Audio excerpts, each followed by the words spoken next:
अध्यात्म विज्ञान कोई धर्म या संप्रदाय नहीं है, ये स्पिरिचुअल साइंस है जो कुदरत के कानून पर आधारित है। ये विज्ञान पूरे ब्रह्मांड के सभी रहस्यों को उजागर करता है और जीवन के सभी पहलुओं को समझने के लिए एक नई दृष्टि देता है। इसी को आर्ट ऑफ विजन कहते हैं, दुनिया को देखने की एक नई दृष्टि, जो अध्यात्म विज्ञानी परम पूज्य स्वामी श्री कमलेशानंद जी के निर्देशन में सनातन सत्य का अनुसंधान कर हमारे जीवन को प्रकाशित करे। जय सच्चिदानंद। स्वामी जी जय सच्चिदानंद। विज्ञान को समझने के बाद मोक्ष मार्ग के लिए लायक और सहायक संजोग प्राप्त हो, ये कैसे और कब कब भावना करनी चाहिए? आगे, जब हम शुद्ध ज्ञान और शुद्ध दर्शन का प्रयोग करते हैं तो क्या हमको अलग से ये भावना करनी है या उसमें ही ये आ जाता है? शुद्ध ज्ञान और शुद्ध दर्शन का उपयोग से मोक्ष मार्ग के लिए लायक और सहायक संजोग ही मिलेंगे, उसमें कोई क्वेश्चन नहीं है। शुद्ध ज्ञान दर्शन का मतलब ही है मोक्ष मार्ग के लायक और सहायक। अशुद्ध ज्ञान दर्शन का मतलब ही है संसार के लिए लायक और सहायक। उनका क्वेश्चन मगर जो हम भावना करते हैं या करवाते हैं कि मोक्ष मार्ग के लिए लायक और सहायक संयोग प्राप्त हो, ये भावना करना और भावना की अवेयरनेस रखना, चैंटिंग नहीं करना है, अवेयरनेस। मतलब हम कोई भी अवस्था में, कोई भी परिस्थिति में संसार के लिए लायक और सहायक भाव न कर बैठे बाय मिस्टेक। तो ये जागृति में रखो। समझ में आया? That's it. उनका क्वेश्चन ये है कि जब हम शुद्ध ज्ञान और शुद्ध दर्शन का उपयोग कर रहे हैं तो उसमें ही क्या ये मोक्ष मार्ग के लिए लायक और सहायक भाव हो जाते हैं, उसके लिए अलग से करना है या नहीं करना है? शुद्ध ज्ञान शुद्ध दर्शन जब उपयोग में होता है तो जरूर नहीं है, मगर शुद्ध ज्ञान शुद्ध दर्शन तो हर समय रहता नहीं है ना जी। ये बात है। तो सिंपल बात है ना। ज्ञानी पुरुष भी क्या कहेंगे, जब मेरी आज्ञा पालोगे तो आपका मोक्ष होगा, मगर नहीं पालोगे तो उसका तो उत्तर लेना पड़ेगा ना। इज इक्वल टू तो फिर कैसे बनेगा? तो प्रिकॉशन का मतलब क्या होता है? If it is not possible तो फिर क्या करना है? That is the answer. अगर मेरा शुद्ध ज्ञान दर्शन रहता है तो और कोई पुरुषार्थ की जरूरत नहीं है, मगर ये 100% सभी अवस्था में रहना आम व्यक्ति के लिए आसान नहीं है। अगर नहीं है तो कोई बात नहीं, मगर मोक्ष मार्ग के लिए लायक और सहायक तो भाव कर सकते हैं। That's it. आगे छोटा क्वेश्चन है, मोक्ष मार्ग के लिए अलग से संजोग का डिटेल मीनिंग क्या है और हमें क्या विजुलाइज करना चाहिए? मोक्ष मार्ग के लिए लायक और सहायक भाव हम करें जब, तब डिटेल में हमको क्या विजुलाइज करना चाहिए जब हम ये भाव करें? मोक्ष मार्ग के लिए लायक और सहायक संजोग का मतलब उनका रिजल्ट तो जिस प्रकार से अभी आता है वैसा ही कर्मों के मुताबिक आएगा। क्या बताया? वैसा ही आएगा, सेम, बट डिफरेंस होगा। डिफरेंस क्या होगा? कैरेक्टर खुद का और अवस्थाओं को देखने की दृष्टि, और सेकंड सराउंडिंग सर्कमस्टांसेस जो आपको मुक्ति के मार्ग में सहायक होंगे, अवरोधक नहीं होंगे। मगर माता भी होंगे, पिता भी होंगे, भाई भी होंगे, बहन भी होंगे, पति पत्नी भी होंगे, बच्चे भी होंगे, यही समाज रहेगा, यही परिवार रहेगा, यही अवस्था रहेगी, मगर अवस्था में कैटेगराइज डिफरेंस हो जाएगा। जैसे नहीं कहते मेरे घर में सब कुछ अनुकूलता है, मेरे को भी जहां भी जाना है तो जाता हूँ। आप समझे ना, कोई ना पैसे के लिए रिस्ट्रिक्शन है, ना आने जाने के लिए रिस्ट्रिक्शन है, तो इसलिए मेरे को आने जाने में दिक्कत नहीं है, तो उनकी सुविधा है। ये तो एक एंगल बताया। ऐसे मोक्ष मार्ग के लिए लायक और सहायक मतलब आपको ये सुविधा ऑटोमोबाइल मिल जाएगी, पर सब्जेक्ट टू मोक्ष, नॉट सब्जेक्ट टू संसार। आप समझे ना, ये बात है। तो कहने का मतलब ये है। बोलिए। जय सच्चिदानंद। जय सच्चिदानंद। गीता के लास्ट अध्याय में है कि अर्जुन बोलते हैं कि नष्टा मोह स्मृति लब्धा है, तो वहाँ जो हम साइंस अप्लाई करें तो ये मन वचन काया की सभी अवस्थाएं कुदरती रचना ही है, बोलिए। वो ही है ना। और जब इतना महाभारत में, रामायण में देखिए इतना लहू बहा और इतनी हिंसा हुई, फिर भी बोलते हैं कि राम मोक्ष में गए, और यहाँ महाभारत में अर्जुन मोक्ष में गए, तो वहाँ भी मन वचन काया की कुदरत जो अवस्था है वो कुदरती रचना ही है। वही साइंस हमको अप्लाई करना चाहिए ना। नहीं, मोक्ष में गए वो प्रूव हो गया इनकी क्रिया का इम्पोर्टेंट नहीं है। हाँ, मोक्ष में और होगा तो वो नर्क में जाते हैं। हाँ, ये तो है, लेकिन कभी कभी वो धार्मिक मानस इतना फोकस करता है, वो बताते हैं कि यार इतना लोभ हुआ, इतना लोभ हुआ, तो कैसे मोक्ष जाएंगे। और तो वो काफी है, हिंसा ही है। तभी तो हम कुदरती रचना ही, मन वचन काया की अवस्था कुदरती रचना है, वो ही अप्लाई कर रहे हैं ना। तो बराबर है साइंस के मुताबिक, तो वही है ना। हाँ, दूसरा कुछ आगे क्या है? उसमें सब साइंस आ जाता है। कुदरत इतना कि आगे साइंस क्या है? हाँ ना, मीन्स के वो ही है कि, और आपने सब डिटेल में बताया वैसे कैसे कुदरती रचना है। दुनिया के लोग जो मानते हैं, जानते हैं, समझते हैं, ये उनका एक रिलेटिव सत्य है। क्या है? और ये सनातन सत्य है, तो दोनों का लेवल तो अलग रहेगा ना। नोबडी इज रॉन्ग और राइट, बट उनके लेवल से वो करेक्ट है, क्योंकि उनको रिलेटिव सत्य की बात फॉलो करना है, और उनको सब्जेक्ट टू संसार है। क्या है? मैं इसलिए प्रायश्चित करता हूँ क्योंकि मेरे को पाप की भुगतान नहीं करनी है, बोलते नहीं है। हाँ, ऐसा मानते हैं। और मैं अज्ञान नाश इसीलिए करता हूँ क्योंकि मेरे को कर्म ही नहीं चाहिए। ये दोनों एंगल अलग है। नहीं समझ में? और इसलिए मैं अज्ञान का नाश करता हूँ। जिस अज्ञान से कर्म बनता है वही नाश कर देता हूँ। नहीं समझ में? फिर पाप पुण्य कैसे बनेगा? नहीं, फिर पाप पुण्य कैसे बनेगा? When you are not apply मिथ्या ज्ञान, मिथ्या दर्शन, तो पाप पुण्य कैसे बनेगा? क्रिया से तो बनता नहीं है। क्रिया से कर्म नहीं बनते। वो तो दादा भगवान ने बताया ना कि भाव से बनते हैं। सब्जेक्ट कहा गया भाव के ऊपर। अभी भाव में ही अज्ञान नहीं है तो कर्म कैसे बनेंगे? मगर भाव में ही अज्ञान है तो कर्म बनेंगे। अभी कौन सा कर्म? भाव में अज्ञान क्या है? ये गुनाह मैंने किया है, वो अज्ञान नहीं है। माफी मेरे को मांगनी है, वो अज्ञान नहीं है। मन वचन काया की अवस्था मात्र कुदरती रचना, वो हर रोज बोलते हैं। तो फिर मैंने गलती किया कैसे बोल सकते हैं? नहीं, दो बातें कैसे कर सकते हैं? या तो ये कहो कि मन वचन काया को चलाने वाला मैं हूं और आपकी गलती है, तो एक्सेप्ट है। ये मन वचन काया की अवस्था मात्र कुदरती रचना भी है और गलती मैंने भी किया है। दो बात कैसे एक्सेप्ट कर सकते हैं? एज अ थिंकर पीपल दो बातें एक्सेप्ट नहीं करेंगे।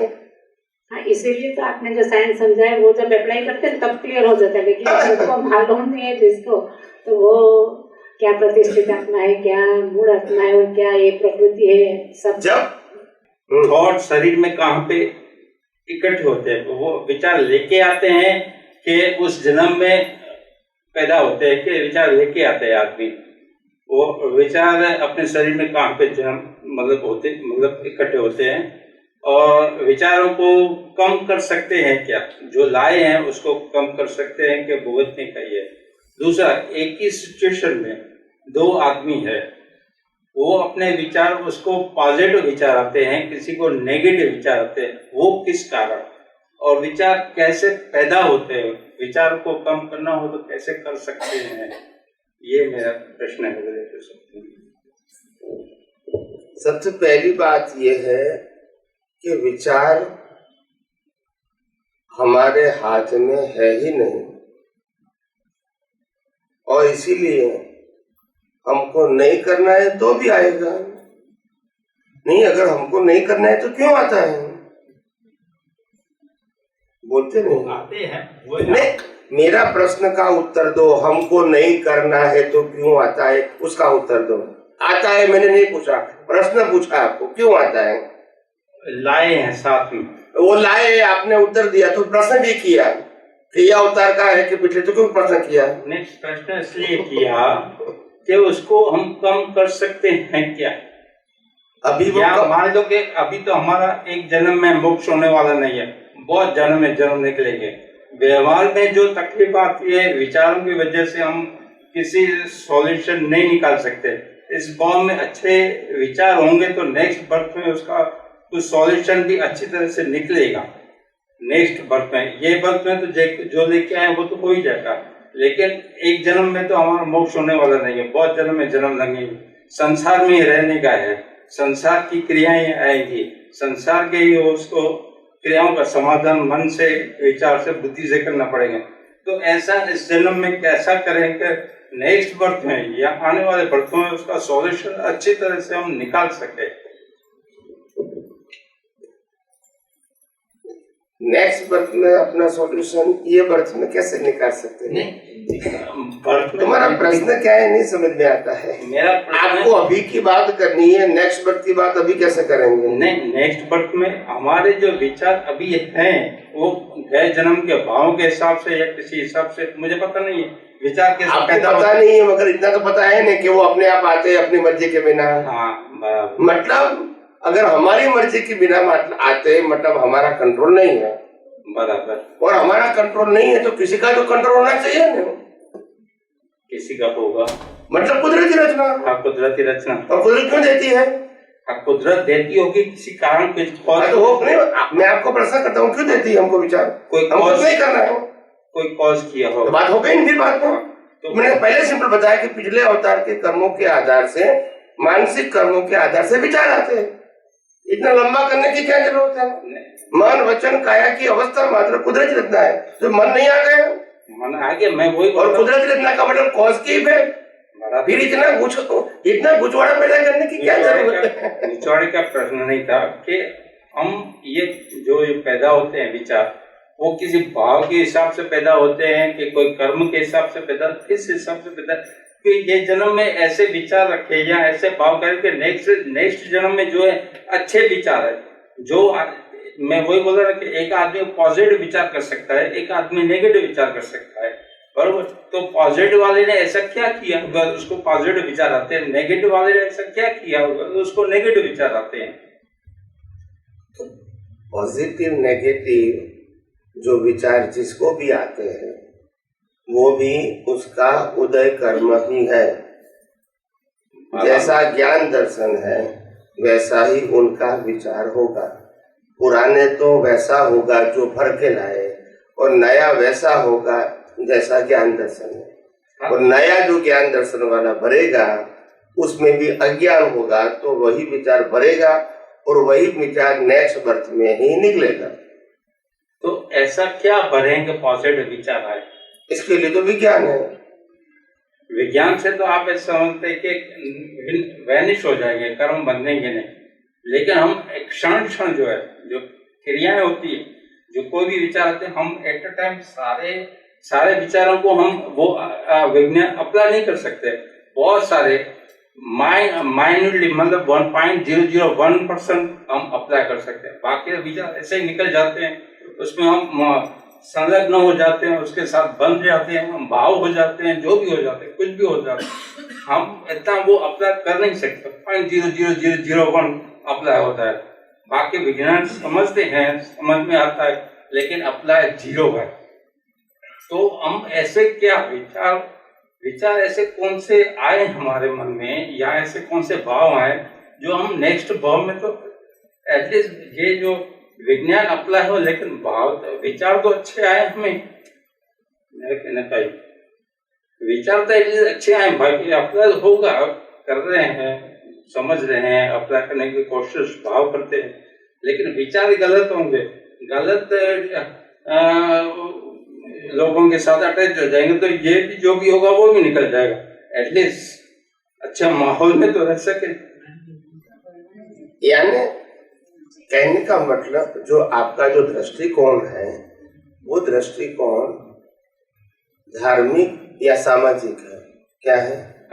आध्यात्मिक नहीं है। नहीं, मैं पहले बोला रिलेटिव। और धार्मिक के अंदर या तो सामाजिक के अंदर जो भी बात होगी वो बात तो रिलेटिव सत्य ही होगी, और रिलेटिव सत्य में ये कहेंगे बुरे विचार नहीं करने चाहिए, अच्छे विचार करने चाहिए, और बुरे विचार के लिए प्रायश्चित करने चाहिए, अगर अच्छे विचार नहीं कर सकते तो शक्ति मांगो। ये सब रिलेटिव सत्य में धर्म के अंदर बताते हैं धर्मगुरु। ये उत्तर उसमें आ जाते हैं। वो कोई भी धर्मगुरु को पूछेंगे तो यही उत्तर देंगे कि आपको बुरा नहीं करना चाहिए और अच्छा करना चाहिए, ये तो पहले कहेंगे। फिर आप कहोगे मेरे को बुरा नहीं करना है, फिर भी आता है तो क्यों? तो बोला कोई बात नहीं, बुरे विचार के लिए प्रायश्चित करो और अच्छे विचार करने के लिए प्रयत्न करो, और प्रयत्न से नहीं आता है तो सत्य मांगो। और कोई ऑप्शन नहीं है उत्तर का।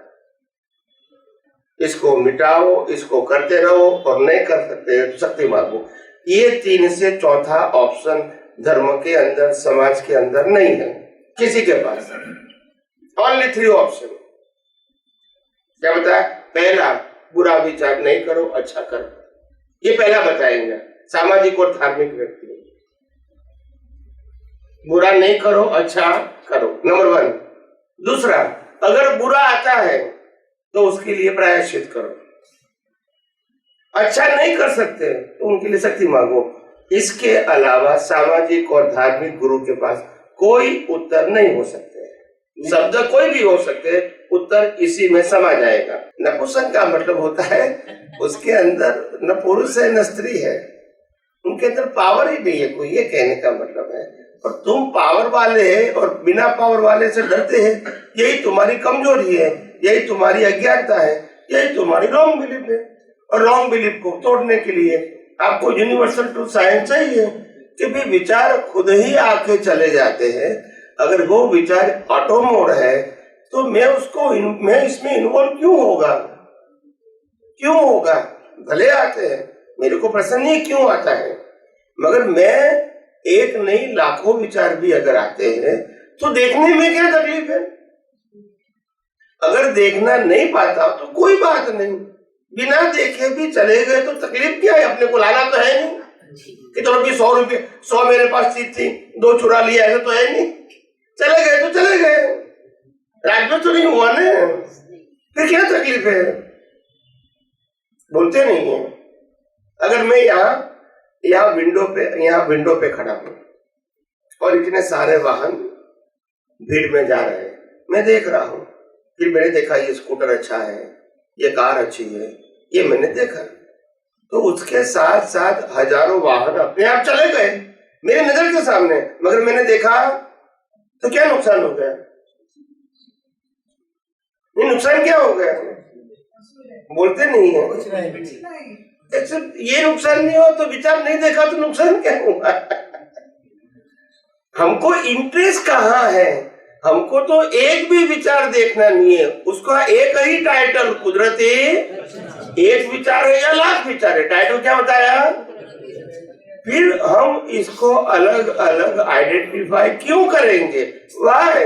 ये अच्छे हैं, ये बुरे हैं, ये पसंद है, ये नापसंद है, ये काम का है, ये काम का नहीं है, क्यों पसंद करेंगे? वाई? जब हम मन वचन काया से ही मुक्त रहना चाहते हैं और मुक्तता की अनुभूति करना चाहता है, इसीलिए मैंने कहा कि मन वचन काया की अवस्था मात्र कुदरती रचना देखो, फिर आप उसमें अपनी बुद्धि से डिवीजन क्यों बनाते हैं और क्यों पजल खड़ा करते हैं? वाई? और फिर वही पजल में हम फंस जाते हैं। यही तो तकलीफ होती है। क्यों आप ऐसा करते हैं? मैंने पहले भी कहा, अध्यात्म विज्ञान के अंदर रिलेटिव सत्य को ट्रस्ट नहीं करना है, बदलना नहीं है, करेक्शन नहीं करना है, माफी मांगना नहीं है, सुधारना नहीं है, सिर्फ मुक्त ही रहना है, नो डिटेलिंग। ये कितनी बार कहा है? हजारों बार कहा है। फिर कहूंगी कि अच्छे विचार क्यों नहीं आते, बुरे क्यों आप एंटर होते हैं?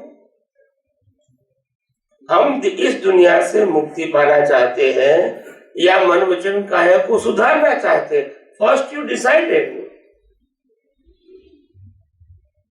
अगर सुधारना चाहते हैं तो रिलेटिव सत्य को फॉलो करो, मुक्त रहना चाहते हैं तो सनातन सत्य को फॉलो करो। इसमें मना कौन करता है? कौन मना करता है? आपको तो डिसाइड करना पड़ेगा मेरे को कौन से रास्ते पर जाना है। सामाजिक रास्ता भी सही है, धार्मिक रास्ता भी सही है और आध्यात्मिक रास्ता भी सही है। चूज एनीवन, कोई गलत नहीं है।